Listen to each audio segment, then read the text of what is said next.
Well, good morning. We're going to change gears a little bit. We're going to talk about some human stuff. And I thought what I'd do, we're going to kick this off with a film. So if we can turn up the sound at the back. And our guy is just running to the back. We're going to kick off with a short film. Okay?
Enough. If I play any more of that, I guarantee you'll be singing it for the rest of the day. It'll drive you crazy, like it drove me crazy. Has anybody got kids of about the age of 8 to 12 in the audience? Any kids? Has anybody seen that film? You may well have, and we'll come to the relevance of that in a short while. This is a little bit of information on me. My name's Julian Stubbs. I work for this organization called Up There Everywhere. We're a cloud-based agency. I've been lucky enough to work with some great brands. This will really piss off the Danish people in the audience. I was the man who came up with the idea of calling Stockholm the capital of Scandinavia, which it is. It's the most important place in Scandinavia. The Danes always hate that idea. So I've worked with that brand. I've worked with Nobel. I've worked with Technicolor, the Hollywood movie brand. A fantastic brand called Beefeater Gin. You get great product samples. And then HMV, the record company. So I've worked with some great brands, and I've written a couple of books, and we'll come to those a bit later on. So what are we going to talk about this morning? So I thought we'd vary it a little bit. We're going to talk about beautiful people. We're going to talk about angry, pissed off people. We are going to talk about dwarfs. I think it's really relevant for this morning. We're going to talk about marketing dogs, and then time permitting, we're going to talk a little bit about what we're doing in the cloud, if we've got time at the very end. So the actual topic for this morning's talk is hashtag branding still relevant in a hashtag digital world? So over the course of the talk, I'm going to talk about brands in this digital world. Do they need to change? Will they still be as significant? I'm then going to come on to talk about inbound and talk about what we use, which is inbound marketing. Then at the very end, if we have time, we'll talk a little bit about the cloud and how we work in the cloud. So first of all, you have to say, well, what's the big issue? What's really happened in the last 5 to 10 years? And some rather remarkable things have happened.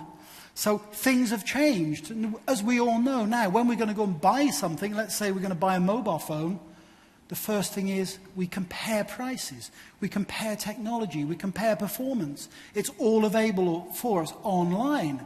And it's actually no different when the business-to-business buyer is going to look to buy products or specify products. Everything is online for the B2B buyer, the purchasing manager. And the amazing thing is it even applies to when we go to see the doctor. So we Google what's going to be wrong with us before we see the doctor to get an idea if the doctor's right. And then we Google it again afterwards to see if they were right. And guess what? The doctors are doing the same thing. Digital health will be huge. We're hosting a conference next year in Stockholm called Digital Health, and health will change out of sight. Like the revolution we've seen here, health will be next, and that'll be a really exciting revolution. So power has shifted because of digital, because of the internet, and really, in the good old days when I started in marketing, as the sellers, we had all the power. we had the brochures and the price list and the application notes. The buyers would come to see us and we could start persuading. And that was a great situation. Then this thing, the internet, came along, 1989 and afterwards. And all of a sudden, buyers had more information. And I would say, up until the last few years, what's happened is the buyer has become more powerful. And it's been tougher for the seller. You have to be out there to be noticed. So it has changed marketing and branding in that respect. And the way we're going to level that playing field, obviously, is with content and inbound marketing. That's two of the great tools we've got.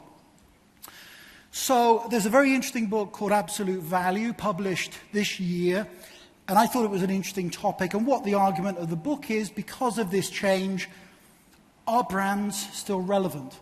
With all this information, with all of us becoming more rational, do brands still play a role in marketing and selling? So it's a very good, interesting topic. We're going to talk about that a bit later on. So let's go back. Let's take a step back to classic branding and what brands are all about. And as we all know, brands are the promise of delivering some form of value. That's what the consumer expects. And what's interesting is whether it's a consumer in B2C or whether it's a consumer even in B2B, the motivations are very similar and the expectations are very similar. The promise of delivery of value. Now, we play a game with a lot of the brands we work with and the customers we work with, and it comes down to this simple idea that actually your brand can be summed up in one word. The top of the iceberg, that one word you think of every time you see a brand. So just take 6 brands, and ultimately all of them, you tend to think of them summed up by one word, and you think, oh, Apple's cool. Beats at the moment is cool for my 12-year-old son. So different brands end up encompassing everything, boiling it down to one word. BMW, driving. They're all about driving. And they've built that positioning. So very interesting. And it's about what people think in terms of the brand and the positioning. So what we think is absolutely key. What's interesting is when you look at some of the investments being made, Imperial Tobacco are going to invest over $7 billion in their business. And where are they going to invest it? They're actually going to invest it in brands. They're going to invest it in Winston and e-cigarettes. So the investment isn't in acquisition, it's actually in brands. You look at what's happened. Obviously, Apple bought Beats earlier in the year, which was kind of interesting, $3 billion. If you take a step back and look at Apple traditionally, when they launched iTunes and the very first iPod, they actually bought technology to integrate into iTunes and the iPod, SoundJam. They would ditch the brands. Now they're saying that brands are critical, and actually they're buying brands to keep them as brands. You think about, well, where's the value? Is it the Wolfsburg factory where they make Volkswagens? Or is it that brand, Das Auto? And so the brand is becoming even more powerful. And we all know that a T-shirt with a crocodile on it is going to cost us more than a generic T-shirt. That a Stella is going to cost us more than a generic beer. Brands have become powerful. And brands help establish trust. And that's a really important element of all this. And so I come to my angry, ugly guy. And it kind of comes down to this and the importance of branding. If he doesn't know your brand when you walk in the room, these are the list of questions he will have in his mind before you get to the point of selling your product. And it's a really tough list. I don't know who you are. I don't know your company. I don't know your company's product. I don't know what your company stands for. I don't know your company's customers, your record, your reputation. So what the hell was it you wanted to sell me? So branding does that pre-job of being able to walk in and immediately the person knows who you are and what you represent. It's building that corporate trust. So incredibly important in that respect. And as we know, if you're not a brand, you can be something else. But there's only really one game plan in the marketing rulebook. And what is that? You become a commodity. And then you kind of got one route to go normally, which is price. And that's a slippery slope. So you really don't want to slide into that. And brands must add value. They've got to add something to your business. And it's kind of interesting. There's lots of different benchmarks out there nowadays, different companies doing benchmarks on What would a brand be worth if you could separate it from the rest of the assets of the business and sell it? Now, that's kind of an interesting concept. This report, which I follow, Interbrand on the end, they've just released their top 100 brands by value for 2014. And the list has been changing radically over the last 2 to 3 years. It was fairly stable over the last 10 years. And at number 10 position, the number 10 value brand is valued at $34 billion. The number 1 value brand at $108 billion, $18 billion. So 10 to 5 looks like that, and most of those companies have been there for a while. Mercedes has now crept into the top 10. That's kind of interesting. Number 4 and number 5 have been in the top 10 for a long time, Microsoft and IBM, but they've been slipping down the list. So at number 3, we actually had the company that dominated this list since it started, who slipped off of number 1 position 2 years back. That was Coke. So they've been replaced, and they've been replaced by Google at number 2 and Apple at number 1. So kind of an interesting list. Gives you an idea of the value that brands are worth. So brands in 2014, and this book, let's just go back to that. And one of the things the book says, which I agree with, is how people buy things has changed profoundly. Marketing has not. And I think that's a topic a couple of the other speakers have mentioned. And we see that with a lot of our clients, that they've actually not changed the way they market. And yet things have changed pretty radically. So you do need to change approach. The book lists 3 real premises, and they talk about the influence mix, and they talk about we're influenced by, obviously, prior preferences, beliefs, and experiences. They talk about information from marketers, which is obviously very important, and obviously now input from other people, recommendation, which has become one of the newer big areas, so really important. I think where the book misses out is this emotional element, the emotional value proposition, as we call it, and I'll come on to that in a moment. And it's kind of interesting in recommendation terms. One of the recommendations on the Amazon review, kind of the guy there said, am I looking for absolute value? Not always, and usually, no. I'm looking for good value for a fair price. This is something I thought the book fell a bit short on. It's kind of interesting. So emotional value propositions, and the fact is we all buy stuff for emotional reasons. It's not rational. We do things based on emotion as well as another set of criteria. And generally we buy things for 3 reasons. The practical reasons, the functional reasons, the emotional reasons, how we feel about it, and then what we'd call the self-expressive value proposition. Does buying something say something about me to the world? Which is kind of an important element. So my wife hates this example. When my wife says she wants a bag, she has something in mind, something very specific. And when I think of a bag, I have something else in mind. And the fact is, functionally, my bag holds more. And my bag is going to cost less than €1. So the fact is, there's something going on. There's a different proposition. My wife, I don't know if anybody's got a Mont Blanc. I've got a Mont Blanc. There it is.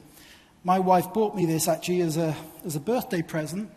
And I opened up this box and looked at it and I cried. And she said, oh, that's so touching. And I said, no, we've got a joint bank account.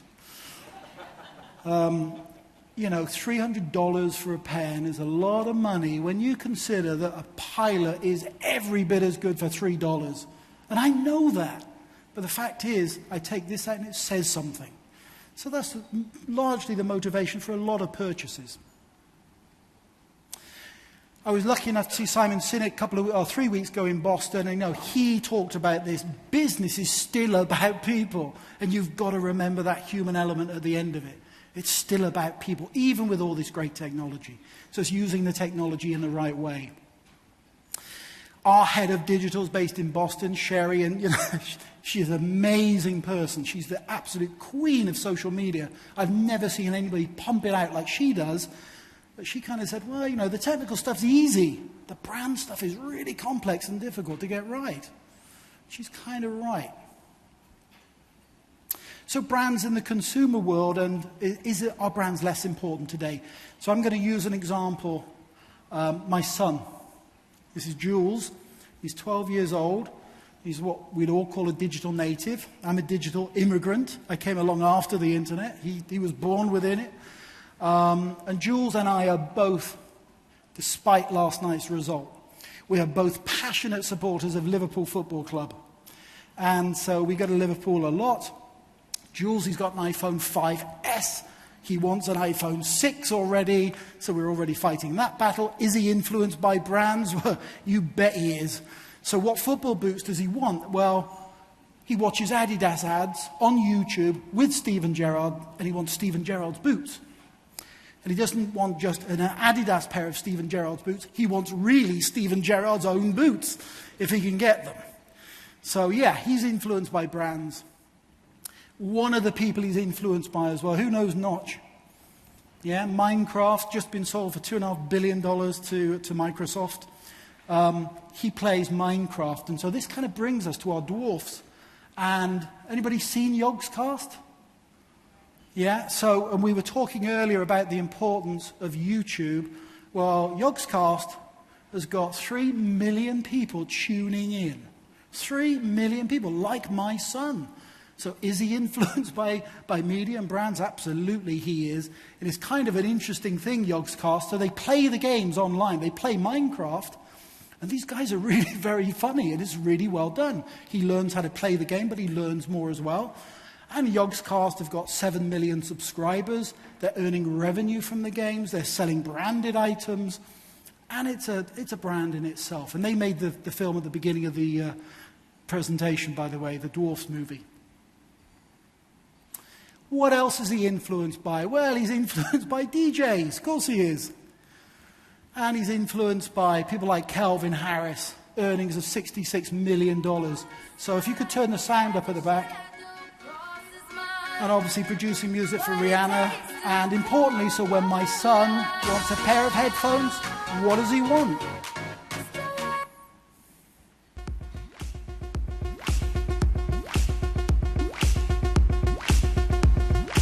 Technology has changed the way we make music. Mainly, it's that we don't need to be in a studio like this anymore to make something that sounds good. So it's important when mixing to be able to identify every single element of the mix, the separation of the lower frequencies of bass, and then the mid-range bass. The other thing, when you're mixing vocals, I've never heard a headphone where the vocal has been so clear and precise. Of course he's influenced by brands, and I mean wonderfully delivered as well. And so what headphones does he want? He wants a pair of Calvin Harris headphones.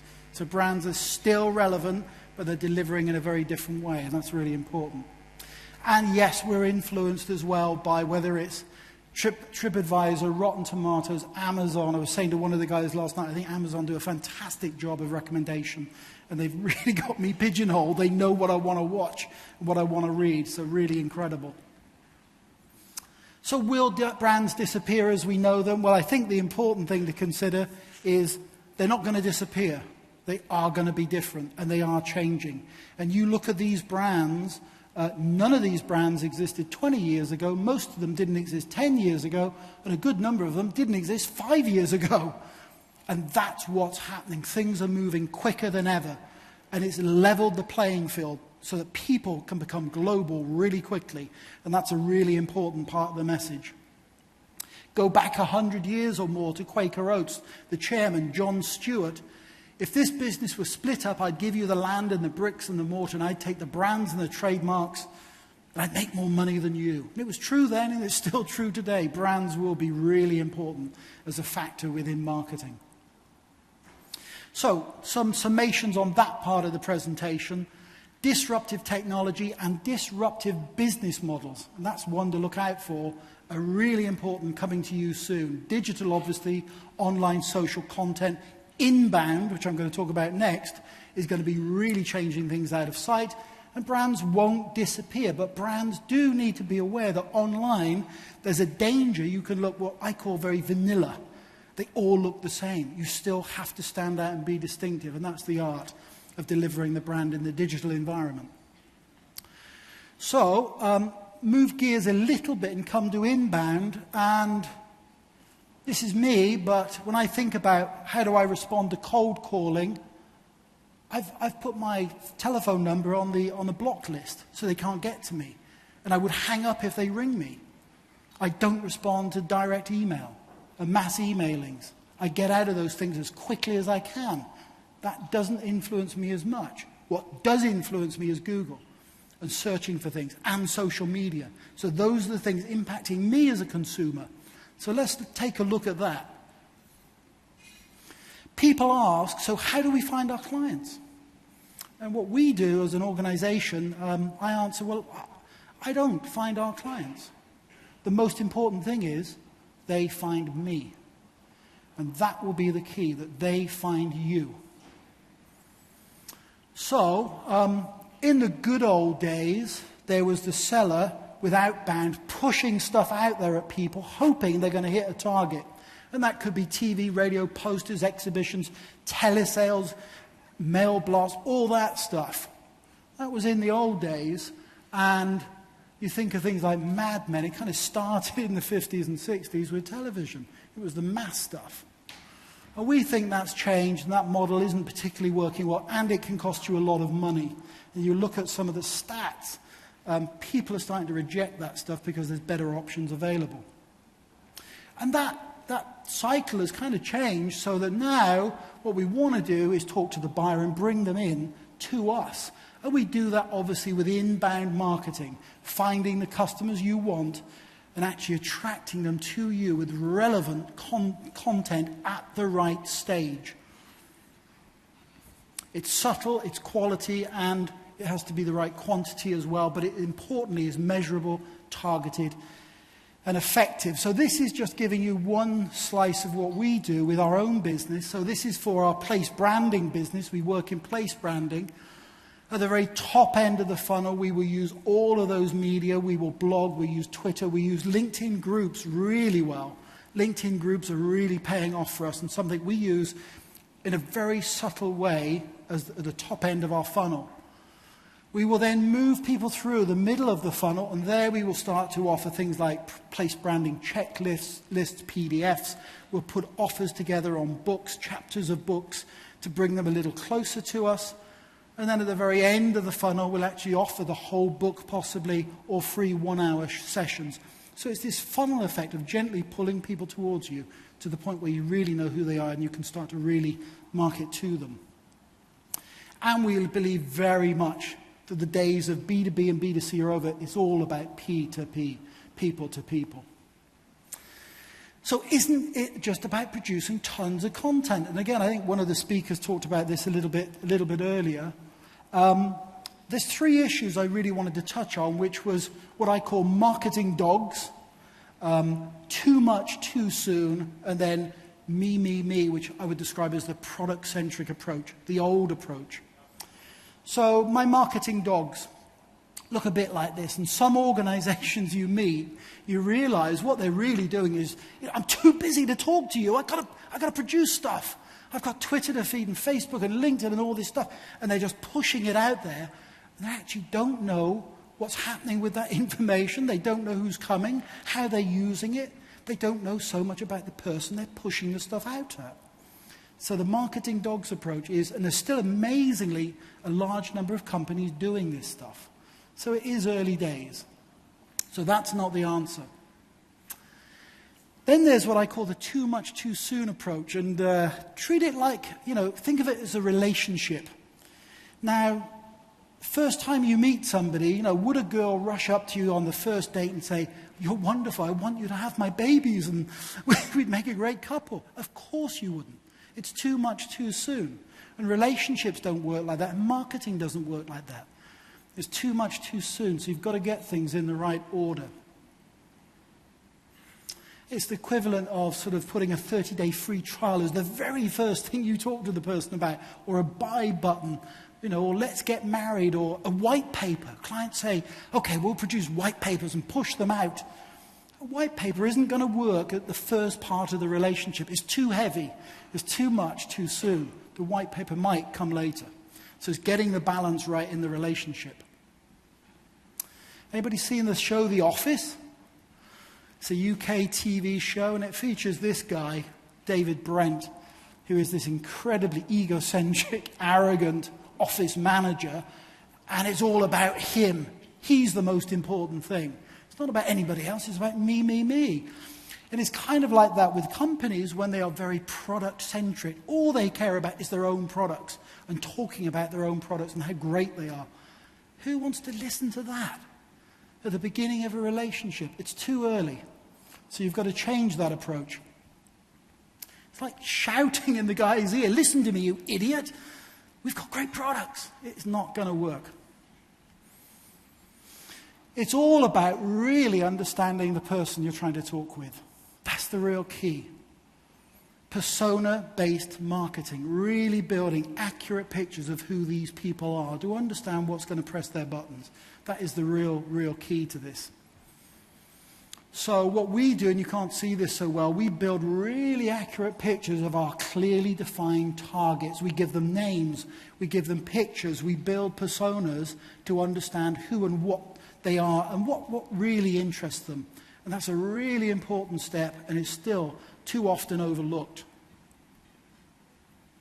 So inbound is like a relationship, and to go back to that analogy, it really starts with the first step, the top of the funnel. And maybe you meet somebody for coffee, okay? You don't sort of, again, ask them to marry you. Low commitment, you show interest, you find common ground and common interest. That's the very first thing. So it's low level. Then the relationship moves on a bit, and in a relationship you take a walk, you have dinner, drinks, you get to know each other, and it becomes a little bit closer, but still not too much too soon. And it's more of a marathon than a sprint. At that point in the selling process, you add higher value content. So again, it's getting the content right to the relationship. And then in the very end, bottom of the funnel, you get closer. It's a more intimate relationship. Then you can introduce offers. And then appropriate offers and content are appropriate. So it's really getting that relationship right. And finally, yes, you can have babies. But you don't do it up here. You do it at the very end. So social media posts, kind of an interesting topic. I tend to do all of mine on a Sunday morning. So I wake up, I've relaxed on Saturday, Sunday morning, I'm thinking of things I want to talk about. So I tend to do mine on Sunday morning. The balance is about 40% curation and 60% creation. So I don't have to come up with everything. So that kind of takes the pressure off a little bit. We use a tool called HubSpot. I don't know if anybody here uses HubSpot as a tool, software platform. You do? HubSpot we find is a really great tool, good analytics, great social publishing tools. So we schedule all of our posts. We tend to have about 60 to 100 in a week coming up. There's 3 to 6 of us producing content for the week that's coming up.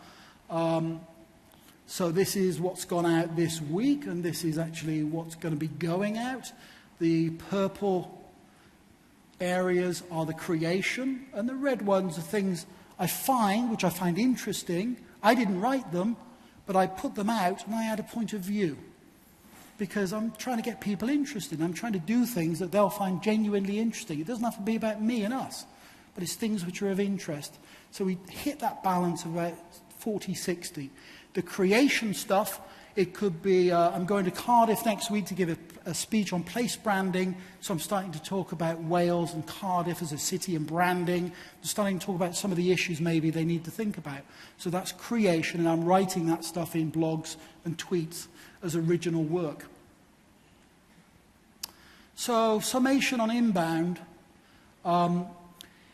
don't just do stuff and hope it will work. You really need to get things right at the right stage. That's really critical.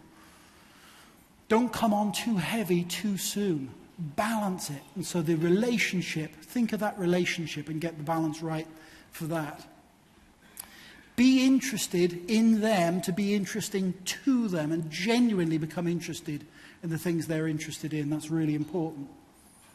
And then treat it like a relationship, and it should be balanced, and it should be long-term perspective. How are we doing on time? Is time good? We're okay? Do you want me to take another 5 minutes? Yeah? About 5 minutes. Okay, I'll tell you a little bit about something else. And I said I would talk about our model, which kind of gets a bit of interest. Grab this. And we've written a book on this. Here it's called ePloyment. And it goes like this. About now 4 years ago, my partner and I both came to the conclusion, we'd sold our own agency. We had about 50 people. We sold it in 2007. We worked for a big global agency for 3 years. We both came to the conclusion we didn't like having a boss. 3 years of that was more than enough for me. The other thing I didn't like was wasting time in a traffic jam driving into an office. It seemed to me to be the most pointless thing I could do with my time, my very valuable time. So we said, maybe we should change the business model of an agency and do something completely different. So we went for a walk, actually, in Madison Square Park in New York to talk about agencies and business models and to think about what could we do that would change the business model. And it kind of came down to this. We looked at our old revenues and sales and costs. 90% of our costs came from just two things. They were people, the employees, and the offices. We said, what would happen if we could take those out of the equation? We also looked at agencies moving from what I would call boom to bust. And I worked in agencies a long time, and it goes from boom to bust overnight as clients come and clients go. Champagne 1 minute, the next minute it's bread and water. And we've all been through that. And those cycles, we feel, are getting higher. The booms are getting higher, and the troughs are getting deeper and more difficult to cope with. So again, that pointed to the fact we needed a new business model. And then we looked to this whole thing about being an employee or being a freelancer. And those were worlds we'd both lived in and worked in. We understood them pretty well. We thought, well, okay, what's so great about employment? Well, the great thing normally about employment is you get paid. You get paid money. That's kind of nice. You've got colleagues you can share with and people you can chat to and have coffee with. That's really important as well. And they tend to educate you. You go on things like Today and you learn things. So those are the advantages. But there's some downsides as well that we know. Firstly, it feels sometimes, in the worst instance, like slavery. So it doesn't feel particularly free. And you have this thing, the boss. So that was something that was particularly unattractive to me. And finally, you had this thing, the office you had to go to. So there were negatives and positives within employment. Then we looked at, well, what's the freelance world like? Well, firstly, you have fear. The first thing you have as a freelancer is fear. You have to earn money, and you have to go out and hunt it. So there's a certain fear element, I think, for all freelancers. There's loneliness because you don't have colleagues. You tend to work on your own. What that tends to lead to is stagnation. You don't grow because there's less educational opportunities, etc., etc. But there are some great upsides, and the upsides are freedom. You are free to do what you want, which is a fantastic thing. You are the boss, and that's another great thing as well. You can decide to do what you want. And, if you fuck up, it's your problem as well. So there's upsides and downsides. And there's flexibility. You can work where you want, which is a real advantage in terms of productivity. So we looked at those and we said, wouldn't it be great if we could combine the best of both of those worlds? A third way, and we said, actually, there is a way to do that. There is a way to create that third way, and that's what we called ePloyment. That's what we're writing about here in this book. And so Julian and Eric in 2011, we decided, that's a pretty cool idea. Why don't we do that and start to pull people in that we can work with? So we'll work with common tools and common email addresses under a common brand, but we're all completely independent. We'll still interview people. Everybody goes through 3 interviews, has to sign a contract. So this isn't crowdsourcing at all. This is really close working together. So that was the situation we were in. And so we had one brand, we had cloud-based tools and systems, we were global, We had no employees, we had no offices, but we were just people. And we reckon that's what the client really wanted, great people, more than anything else. If we could deliver that, people who work together, then we'd succeed. Richard Branson, kind of interesting on this thing about working where you want, on his Twitter feed, I prefer to work in a hammock or even in a bath. That's flexible working. Well, the interesting thing about that, there's one of the myths about working this way is actually working on a beach with your laptop. Absolute rubbish. It doesn't work. I've tried it. Yeah, it doesn't work. You still have to be disciplined. So unfortunately, that's a myth. But going back to myself and Eric, so we started out in 2011 with the two of us. And today we're 160 people working in that way, in a coordinated way, with cloud-based tools and systems, so we can work globally in a very conformist style. So a completely different business model. And the book is available on Amazon, of course, as you would expect. And we don't have offices, we have what we call creative spaces. So we take spaces in open plan offices, which we brand, and then people, when they need to go and meet a client, can use those spaces. And we have that in Stockholm, we have it in New York, and the next place will be Amsterdam. So creative spaces. So I go there about once a week. And for me, that's enough. I work better at home. And we work in several different business areas. And the one thing we had to develop, which we couldn't find, even with all the great tools out there, and Dropbox and Basecamp and everything else, we had to invent a finance and admin system which was browser-based. That cost us nearly $250,000 to get it right, to actually coordinate the back end of the admin. And that's been the biggest struggle. So when people say, is it easy? I'd say, no, it isn't. But, regular business isn't easy. You have to think these things through and get them right. So, in summation, there is no elevator to success. You really do have to take the stairs, so it can be hard work. That's my speech. Thank you very much.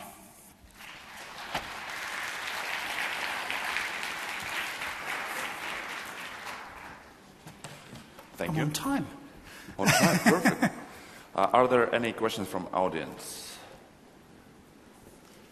Yeah, people are hungry. I'm around later. Have your lunch, and you can talk later. I'll be around for the party, for a bit of the party. Oh yeah, as well. exactly. So this is all of our speakers will be available on site, and you can grab them and talk about some smart things. Okay, so again, thank you very much. Welcome. So technical things now.